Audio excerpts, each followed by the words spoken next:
Dear Minister, Your Excellency, many thanks for meeting us today. We're very honored to have the opportunity to learn more about the views and positions of the Spanish government in key matters of interest for our work at the European Council on Foreign Relations. And this very timely conversation takes place in the context of the next meeting of the Annual Council of the European Council on Foreign Relations, which the government of Spain and the city of Madrid and your minister has so generously accepted to host, and which will take place in Madrid on the 4th or 5th of July this year, and which will allow us to discuss a range of vital issues for the European Union, including the wars in Ukraine and Gaza, but also your relations with China and the prospects of a second mandate by Donald Trump and its implications for European security. So maybe before starting our conversation and delving into these topics, I thought you may want to extend the invitation for ECFR Council members to come to our annual Council meeting in Madrid and welcome them. A pleasure to talk to you today, and of course it's a pleasure to host the Council here in Madrid in a few weeks. I think that Madrid plus the Council is the right place to be, and I hope that the attendance will be at the level that it's always the quality of the different speakers.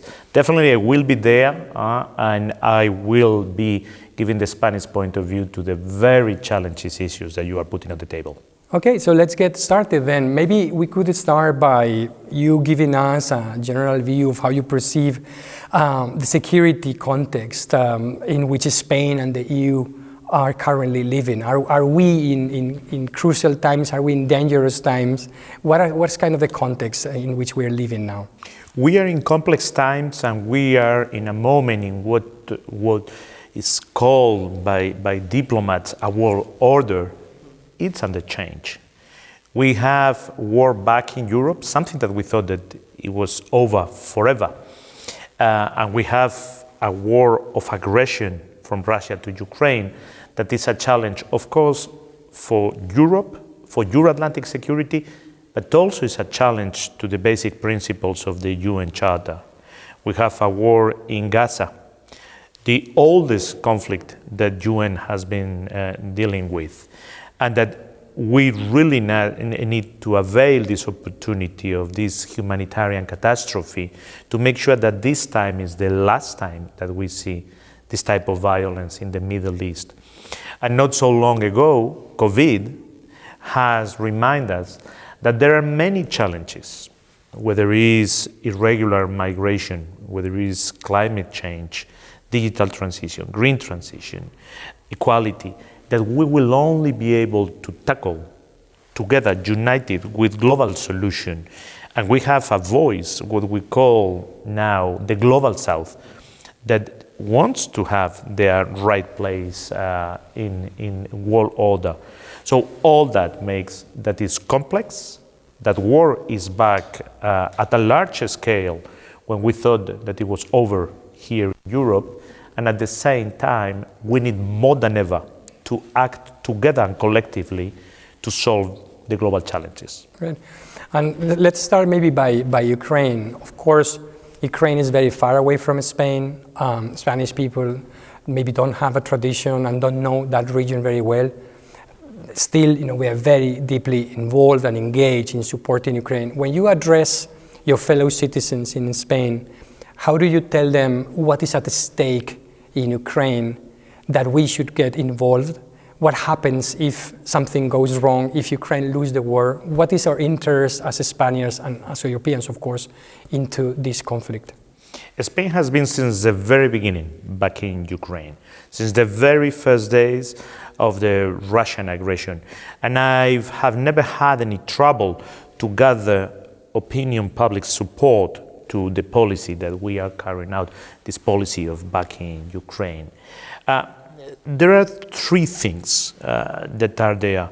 First, everyone in Spain understands that we are facing a war of aggression, that Ukraine was not a threat to the sovereignty, to the security of Russia, and that what President Zelensky and the Ukrainian people are doing is fighting for something as basic as their territorial integrity, their freedom, their democracy, their sovereignty at the end. The second thing, instinctively, everyone in Spain very quickly understood that this goes well beyond Ukraine, that this affects what is a construction of peace which is European Union. European Union, we forget about that, but it was built to avoid war in Europe ever again. So this is threatening what is the most valuable in European construction. Its values, peace, and the Spanish people are very, very attached to the European Union construction. And everyone understands that this aggression of Russia, that follows many other aggressions, and that continues to threaten other countries like Moldova, it's a threat at the end to European security or Euro-Atlantic security, and therefore the security of the Spanish citizen, it's also at stake. And Spain has not only supported Ukraine by assistance, by taking on their refugees and by military assistance as well, but also supported a Ukrainian bid to become a member of the European Union, as well as Moldova, as you said. None of these countries is ready at this point to become members of the EU, but they must be ready at one point. Spain is a country that has always supported the enlargement process because we are a country, an enlarged country. But we also want to see the EU progressing. What is the Spanish vision on what should the EU done? How should the EU prepare itself to bring Ukraine in? We have put it at the table during our EU presidency. It was the presidency which the historical decision to open accession talks for Ukraine and Moldova was decided, and we really pushed forward for that. But we were also very clearly saying that in order to do that, we have to prepare for that, and that means making institutional changes, changes in decision-making. Spain is one of the countries that is part of the Friends of the Qualifying Majority. Very clearly, we need a change in foreign policy. And at the same time, we need changes in our policies and in the way we finance those policies.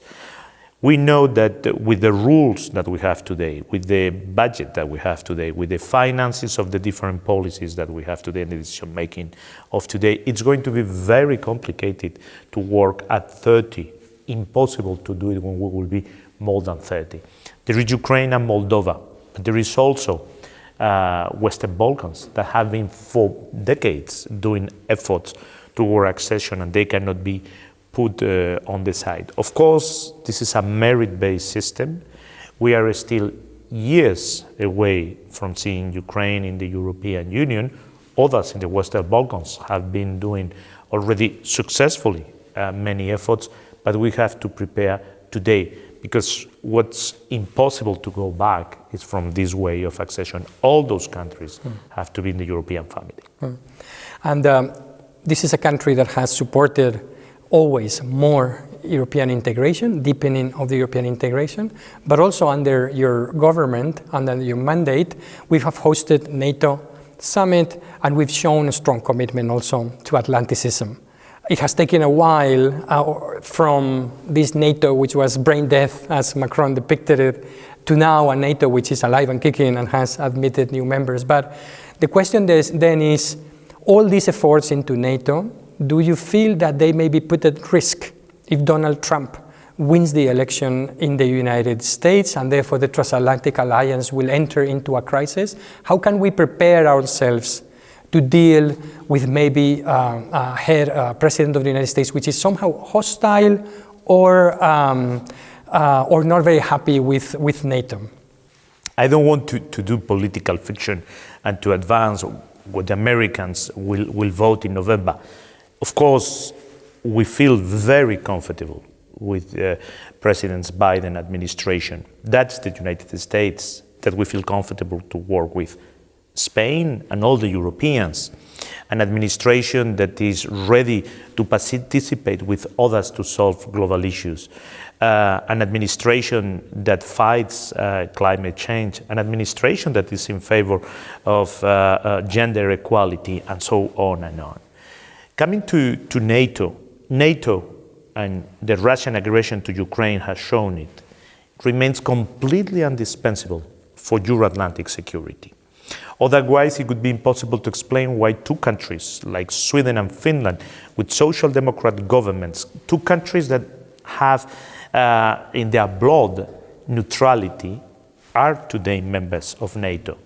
They did it because they understood that today neutrality doesn't protect them anymore in front of the threats that are existing there. We are taking very important decisions these days, and in the Washington summit, we will take a very important decision. The first one is a new Secretary General, and Jens Stoltenberg has done a terrific job. There will be someone new, and I'm sure that independently that who is in the White House, and once again, I think that the administration with which we feel comfortable, the Joe Biden administration, it's impossible to put aside NATO if we want to guarantee not only the security of Europe, but the Euro-Atlantic security. What we have proven facing COVID and facing the Russian aggression to Ukraine is that when we act together, jointly, we go through the crisis much faster, we get out of them much faster and in better shape. And when we act, each one on its side with its own forces, it takes decades to get out of the crisis, and we leave a lot of people behind. And then but Spain has also shown a commitment to increase its defense budget, starting from a low point after our financial crisis, and now is in a path to move to this commitment of 2%. Can you explain a bit, what is the path, and whether you expect Spanish public opinion to rally along this support and parliamentary forces to rally along this increase in the budget, or whether you envisage difficulties both in parliament or maybe in the public opinion when it comes to meeting our 2% target? The objective is clear and is public. We will reach 2% in 2029, and we are moving steadily towards that path.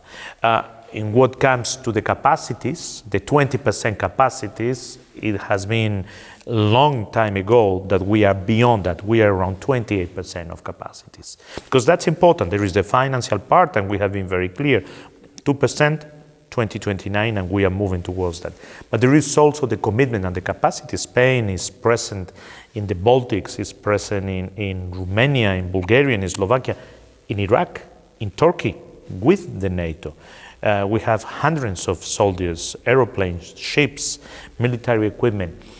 And the Spanish public opinion understand that today we need NATO, and we need to be committed to NATO to guarantee our own security, not only of Europe, but very specifically the security of the Spaniards.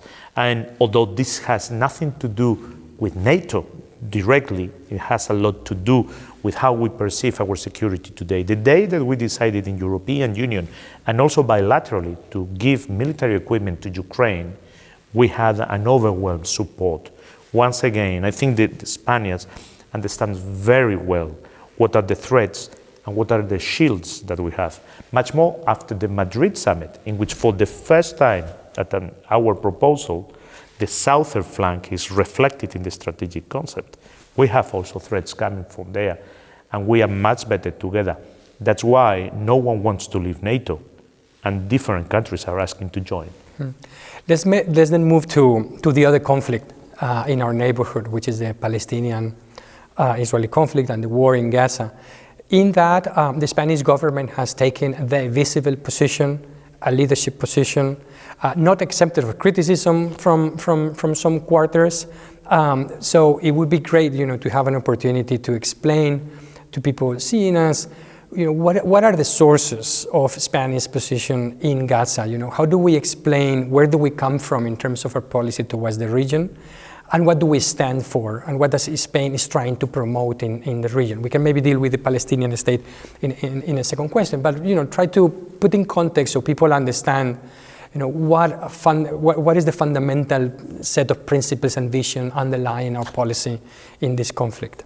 We uphold exactly the same principles in the Middle East and concerning Gaza that we do in Ukraine. At the end is the basic principles of the United Nations Charter. And what we want, our final objective, is peace.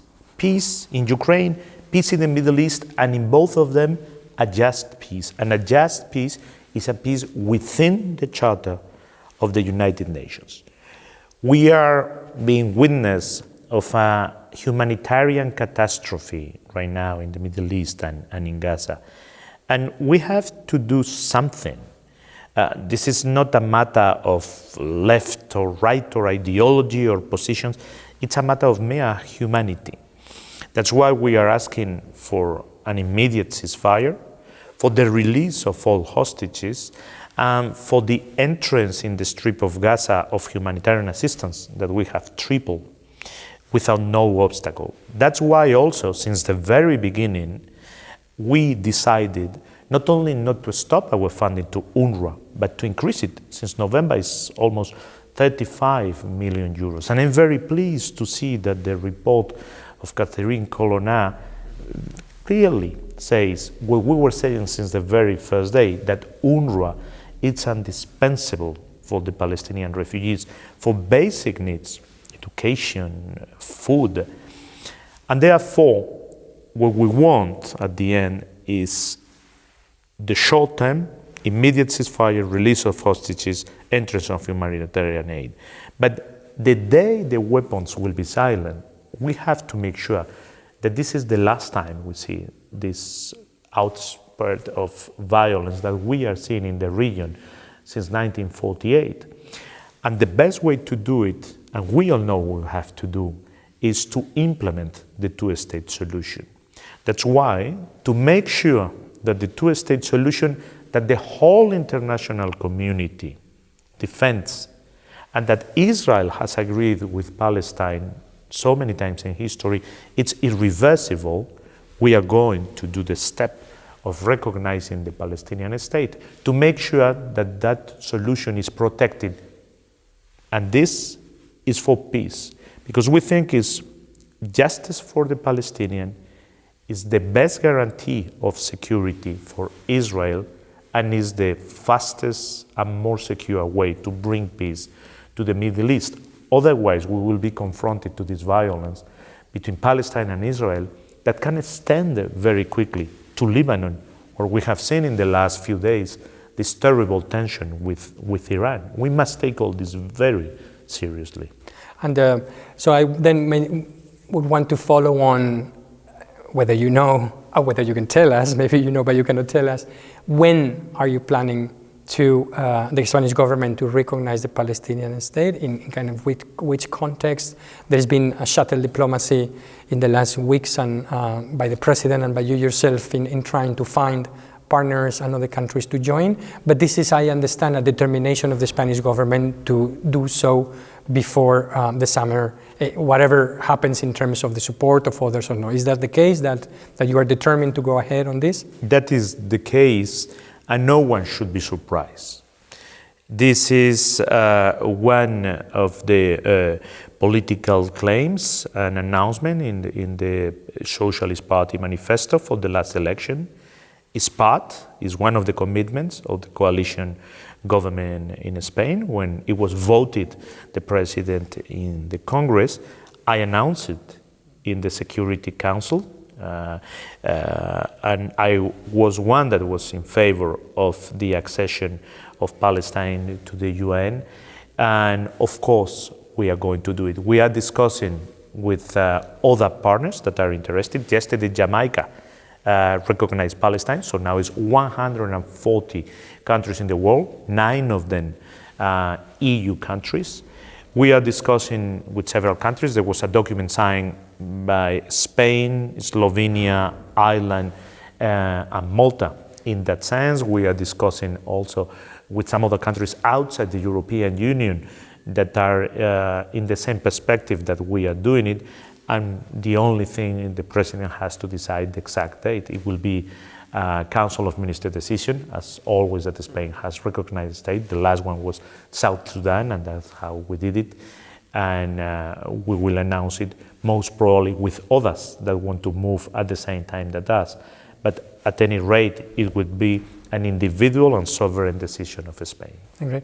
And what is the sort of, maybe not ideal, because nothing in that region is going to be ideal, but the workable peace plan that you would like to see happening in Gaza, like the Palestinian Authority moving in, supported by other Arab countries, with maybe international guarantees of troops, with Hamas or a political branch be part of that? What are you envisaging? I know that it's very difficult to have a definite vision of how that would look like, but I guess there are some working assumptions for your government, maybe also part of the European Union, of course, on what you would like to see there happening in terms of a peace plan.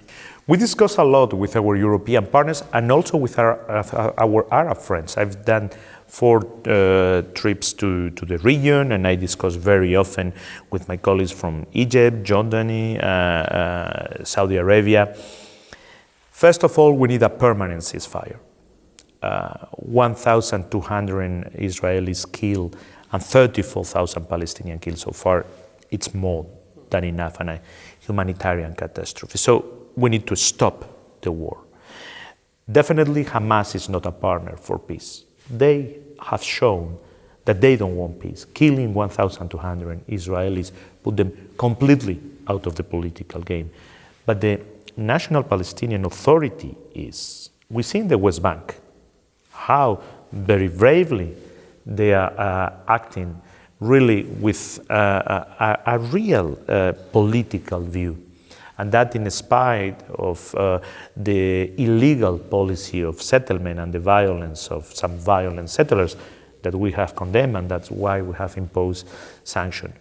So very quickly, we have to put Gaza and the West Bank under one single Palestinian Authority. And we will have, as the Europeans, also the Arab countries, we will have to make a huge plan to rebuild Gaza.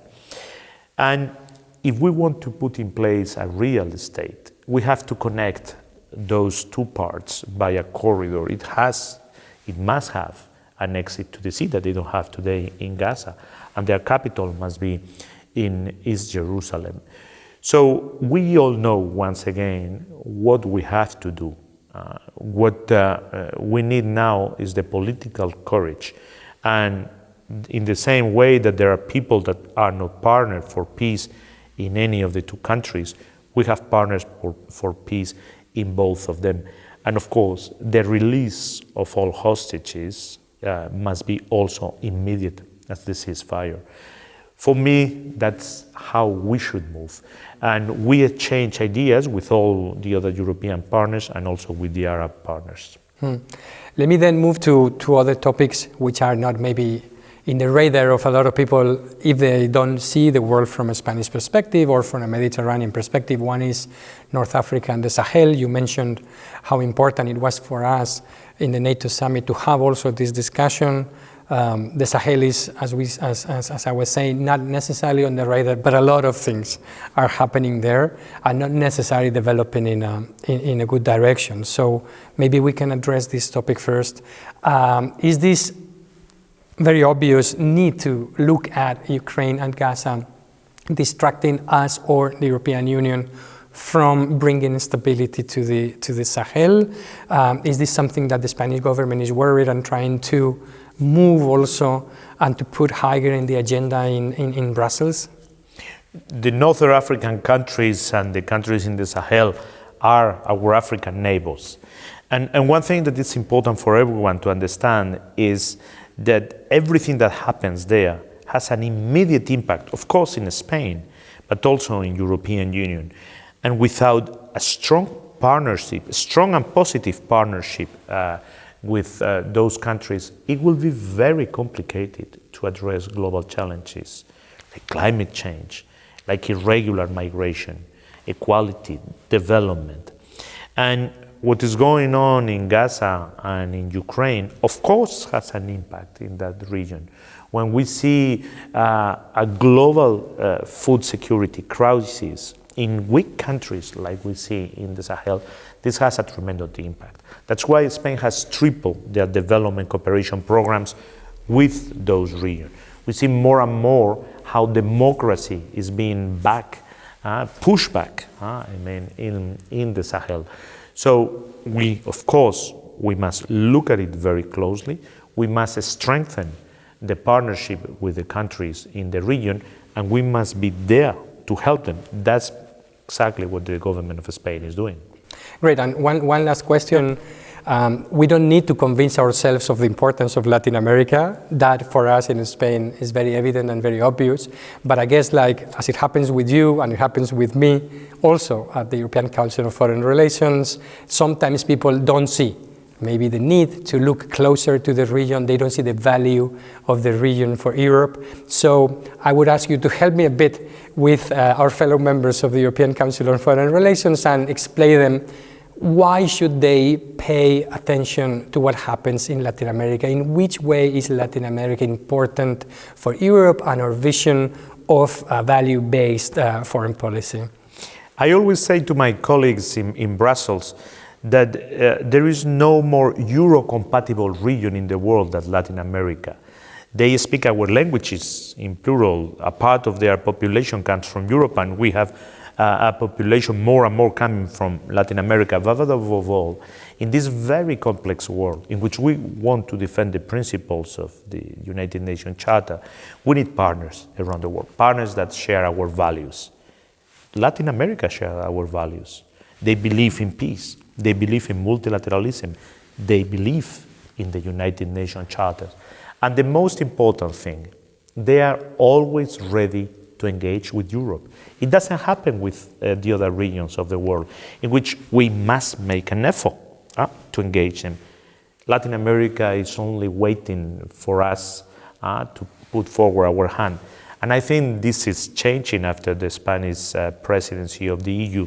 When we see the EU-CELAC summit and the outcome of that, in which we will not have to wait 8 more years, it will be biannual, in which we have mobilized 45 billion euros for the region, in which we have signed a very important agreement.